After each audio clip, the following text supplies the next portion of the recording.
What about Michigan State? So we got Michigan on our air this week, the game you're going to be calling. We have Michigan State and Youngstown State as well. And Michigan State's got to be feeling great offensively. And they scored more points against a power conference team than they've scored in nearly 10 years against Boston College. And it feels like Aiden Childs now and this passing offense are finding their rhythm. So what do you want to see as they try to move forward against Youngstown? It's a whole different challenge dealing with positive expectations now, too. It's like the inverse of what we're talking about with Michigan and Penn State.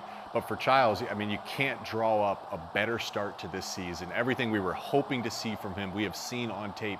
He's been phenomenal with the football. The ball security's been there. Only lost one fumble so far in the season.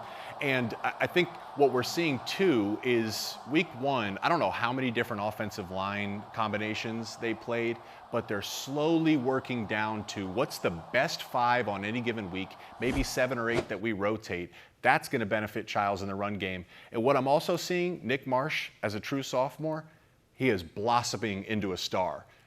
That 3rd and goal touchdown, that was big-time football. He made that happen on his back, fighting for every single yard. The explosive touchdown, great for him. But then there was a quote that came out, I think it was in the post game, where before half, he goes up to Jonathan Smith on the sideline and says, "Coach, they're playing me one-on-one.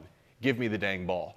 That is exactly what I want to hear out of my wide receiver one, especially a young guy, because it tells me he's playing with all the confidence in the world. And talk about his talent combined with what Childs is capable of doing, makes for a dangerous recipe. And it's a pick your poison situation now. Like, it was hard to play him, one-on-one last year, or easier to play him one-on-one, I should say, last year, or even 2-on-1 last year, because there was no one else that worried you. But now you got Omari Kelly, who's having a really good season here early on, and all of a sudden, if you can't afford to, you have to be one-on-one a little bit more with Nick Marsh, because you got to account for Kelly as well. So they're a much more difficult team to cover than they were a season ago. Tight ends too, and Jack Velling, I know he was working through something when we saw him in camp.